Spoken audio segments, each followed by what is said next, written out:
కేసీఆర్ గారి ప్రభుత్వం మళ్ళీ తిరిగి రాబోతున్నది. మిమ్మల్ని కడుపులో పెట్టుకొని చూసుకునే బాధ్యత నాది.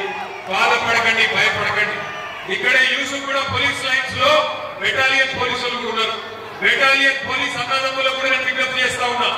అన్న యాది పెట్టుకోండి, ఎలక్షన్ ముందు ఏక్ పోలీస్ అన్నాడు, రాష్ట్రం అంతటా ఏక్ పోలీస్ విధానం తీసుకొస్తా అని చెప్పి నమ్మబలికిండు రేవంత్ రెడ్డి గారు.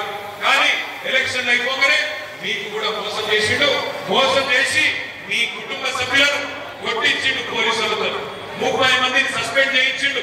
ఇలా ఎలక్షన్లు ఉన్నాయి కాబట్టి యూసుఫ్ కూడా బెటాలియన్ లో ఉండే పోలీసులకు మాత్రం సంవత్సరం జీతం బాకీ ఉంటే ఆ పైసలు వేసిండు, మిగతా వాళ్ళకు మాత్రం ఇస్తలేడు. ఇట్లాంటి మనిషి నమ్ముదామా? మా పోలీస్ అన్నలు కూడా ఆలోచించాలని నేను కోరుతా ఉన్నా.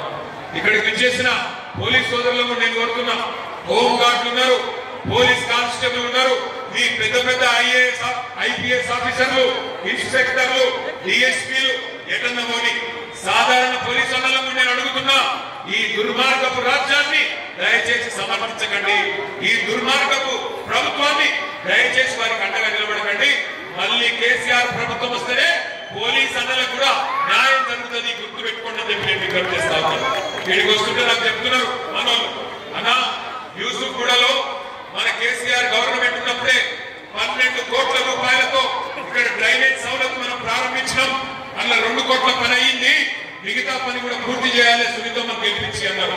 బరాబర్ దాన్ని పూర్తి చేసే బాధ్యత మాది. మీరు సునీతమ్మను గెలిపించండి, పూర్తి చేసే జిమ్మెదారి మాది అని చెప్పి నేను విజ్ఞప్తి చేస్తా ఉన్నాను. రేవంత్ రెడ్డి బెదిరిస్తున్నాడు, ఓటు వేయకపోతేనట పథకాలు రద్దు చేస్తాడట. నీ ఐఎస్ఓ మనీ అబ్బసో మా ఎవరి సొమ్ము, ప్రజల పైసలు ఇయ్యకపోతే మీరు సునీతమ్మను గెలిపించినాక రేవంత్ రెడ్డి గల్లా పట్టి యూసుఫ్ కూడా బజార్ల గుంజి పంచాయతీ పెట్టి మీ పైసలు మీకు ఇచ్చే జిమ్మెదారి, ఇప్పించే జిమ్మెదారి మాది అని నేను విజ్ఞప్తి చేస్తున్నాను.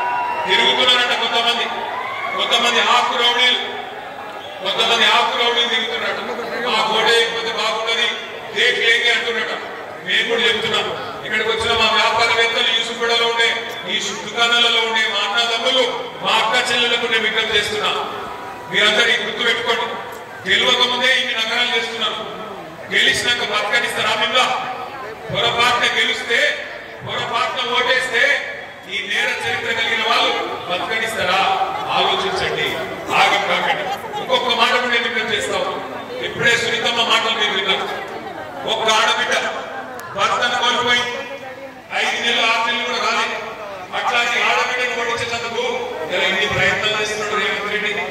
250 కోట్ల రూపాయలు ఇప్పటికే ఖర్చు పెట్టి ఇంటింటికి డబ్బులు ఇస్తున్నాడు.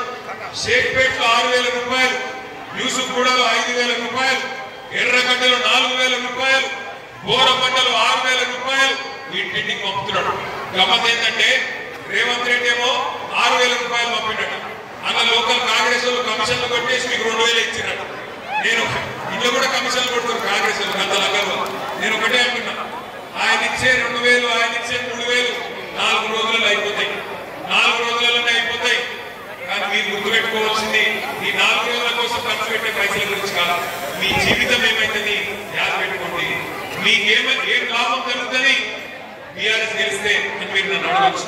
బీఆర్ఎస్ గెలిస్తే ఏమైతుందంటే, సునీతమ్మ గెలిస్తే ఏమైతుందంటే, బీఆర్ఎస్ గెలుస్తుంది అని సర్వేలలో రాగానే మంత్రి పదవులు ఇచ్చి, బీఆర్ఎస్ గెలిస్తే మరి ఏమైతుందో అని భయపడి వెంటనే సినిమా కార్మికులకు వరాలు ఇచ్చి ముఖ్యమంత్రి ఆగమాగమవుతున్నాడు.